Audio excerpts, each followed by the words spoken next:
अस्सलाम वालेकुम। अच्छा, अब हमने जो करना है that is forensic autopsy protocol, यानी फोरेंसिक ऑटोप्सी की क्या एम्स होते हैं बेसिकली। सबसे पहले तो जो ऑब्जेक्टिव होता है हमारा वो ये होता है कि पर्सनल आइडेंटिटी हमने उसकी डिटरमाइन करनी होती है, ठीक है। दूसरी चीज़ पे हमने cause and manner of the death, उसके बाद हमने पोस्टमार्टम पीरियड और फेटल पीरियड, ठीक है, सुसाइडल डेथ है या होमिसाइडल डेथ है या किसी एक्सीडेंट वगैरह की वजह से डेथ हुई है, तो उसमें ये सारी चीज़ें अगर हमने डिटरमाइन करनी हो तो हम उसकी फोरेंसिक ऑटोप्सी करते हैं।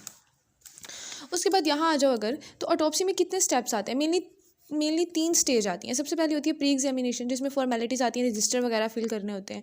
उसके बाद आती है फोरेंसिक ऑटोप्सी और उसके बाद आती है सर्टिफिकेशन, जो सर्टिफिकेट बनाने होते हैं।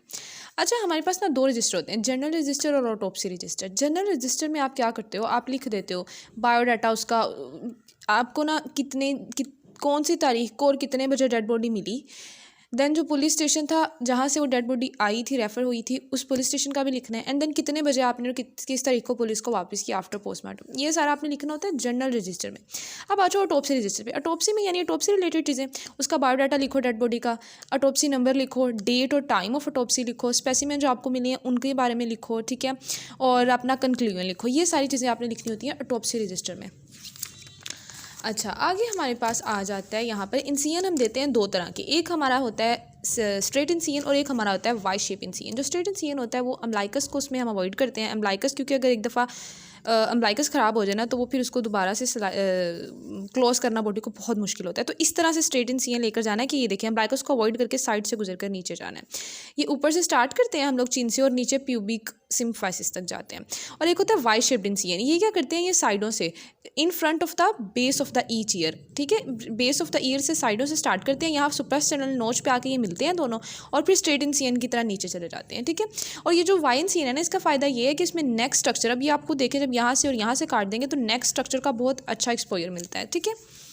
अच्छा, उसके बाद ये वाला पॉइंट बहुत ज़्यादा इंपॉर्टेंट है। इसमें मैंने आपको जो ऑटोप्सी के बताए थे, मैंने आपको बताए थे स्टेजेस समझ लो या स्टेप समझ लो, वो जो टेबल करवाया था उसमें मैंने क्या कहा था, सबसे पहले क्लॉथ का एग्जामिनेशन था, देन एक्सटर्नल एग्जामिनेशन था, देन मैंने कहा था कि बॉडी कैविटीज़ को ओपन करना है। तो जब थोरेक्स को ओपन करना होता है ना, तो सबसे पहले चेक करना होता है कि न्यूमोथोरिक्स तो नहीं था, उसकी एब्सेंस या प्रेजेंस को डिटरमाइन करना होता है। वो कैसे करते हैं, ये मेथड बताया उन्होंने।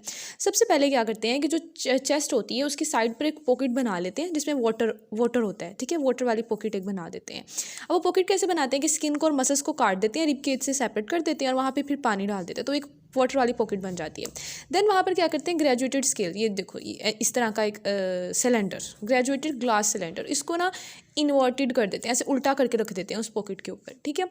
और उसके बाद क्या करते हैं, स्कैल्पेल पकड़ते हैं और जो इंटरकोस्टल स्पेस होती है उसको स्टैब करते हैं ऐसे स्कैल्पेल के साथ, ठीक है। जब उसको स्टैब करते हैं ना स्कैल्पेल के साथ, तो फिर अगर तो वहाँ पर एयर होगी, न्यूमोथोरेक्स इसी को कहते हैं ना कि एयर अगर होगी तो वो जो है आपको सिलेंडर में बबल्स बनने शुरू हो जाएंगे, क्योंकि एयर ऊपर जाएगी, वाटर को डिस्प्लेस करेगी तो बबल्स बनेंगे, ठीक है। तो ये एक थोड़ा सा मेथड है कि अगर हमने चेक करना है कि न्यूमोथोरेक्स था या नहीं था, ठीक है, एयर बबल्स आपको नजर आएंगे।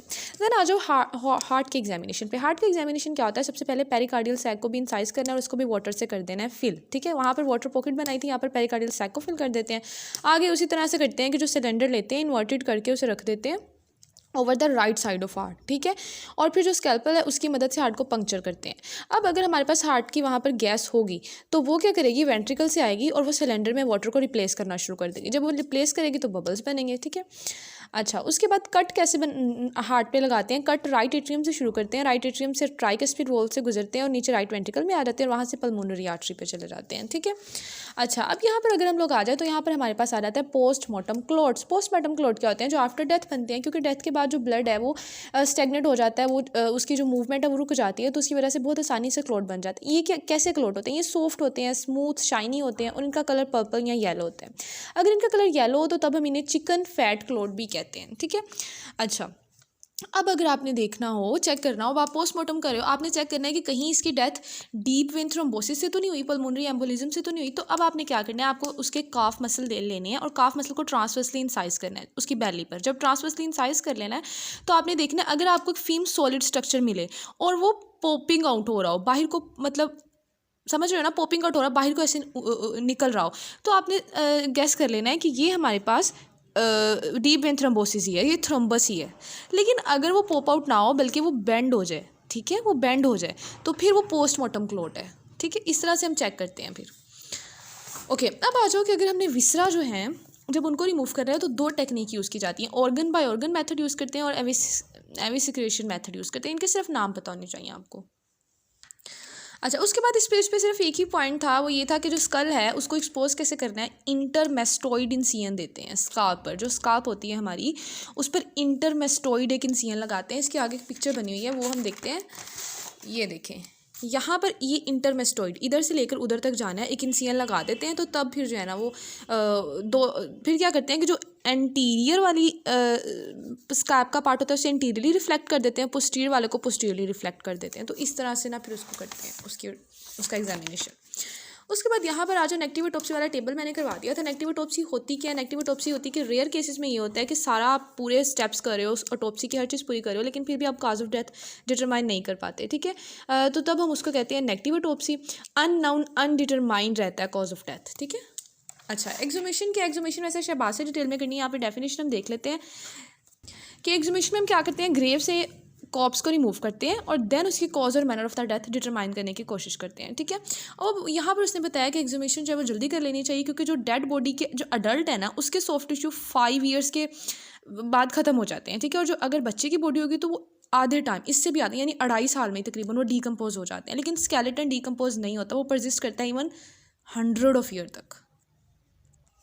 अच्छा, अब हम जल्दी से इसकी रिवीजन करेंगे। सबसे पहले मैंने ऑटोप्सी की आपको फोरेंसिक ऑटोप्सी की मैंने आपको डेफिनेशन कराई थी। मैंने क्या कहा था कि कॉर्प्स की स्क्रूटनी होती है, इसमें मेनली हमने क्या करना होता है, एक्सटर्नल सर्फेस देखनी होती है। एक्सटर्नल सर्फेस के बाद हमने internal body cavities, internal body cavities में होते हैं कंटेंट, वो भी देखने होते हैं। देन हमने कलेक्ट कर लेना होता है, स्पेसिमेन कलेक्ट कर लेने होते हैं फर्दर एग्जामिनेशन के लिए, और इन स्पेसिमेन को हमने फिर फर्दर हिस्टोलॉजिकल और टॉक्सिकोलॉजिकल एग्जामिनेशन के लिए भेजना होता है। टाइप्स ऑफ ऑटोप्सी हमने देखी थी, मेडिकल ऑटोप्सी थी, फोरेंसिक ऑटोप्सी थी, पोस्टमार्टम और साइकोलॉजिकल। मेडिकल ऑटोप्सी हम क्या करते थे कि क्लिनिकल इन्वेस्टिगेशन जो है वो लाइफ के दौरान पूरी ना हो सके, देन हम ये करते हैं मेडिकल ऑटोप्सी, ताकि हम कोई डायग्नोसिस बना सकें, ठीक है।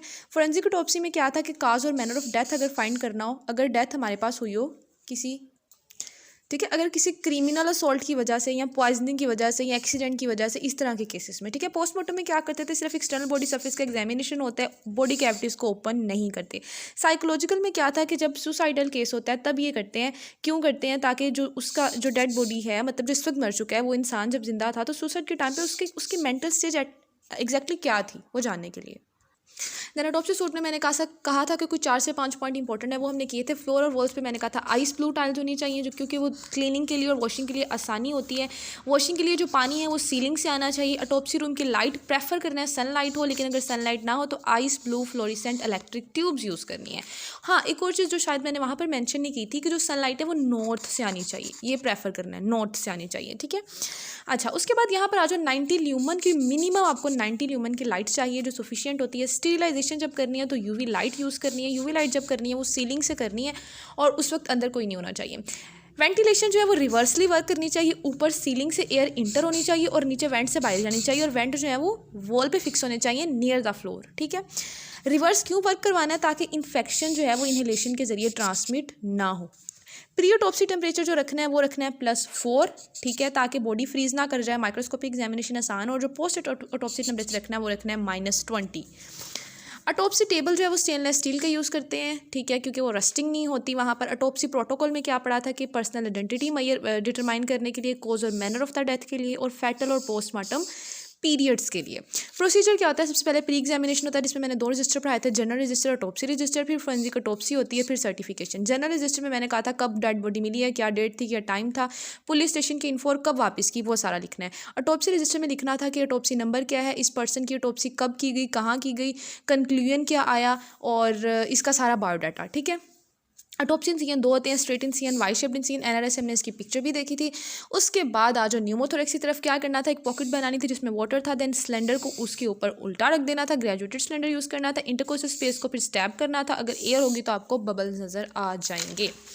डन हो गया। एग्जामिनेशन ऑफ हार्ट करवाया था, मैंने कहा था पेरिकार्डियल सैक को इंसाइज करना है और उसमें वाटर फिल कर देना है। उसके बाद सिलेंडर को रख देना है right side of the heart के ऊपर, ठीक है, और फिर स्कैल्पल से हार्ट को पंक्चर करना है, अगर एयर होगी तो बबल्स नजर आ जाएंगे। पोस्टमार्टम क्लोट जो है वो क्यों बनते हैं, आफ्टर द डेथ बनते हैं, क्योंकि जो ब्लड है वो स्टेगनेंट होता है।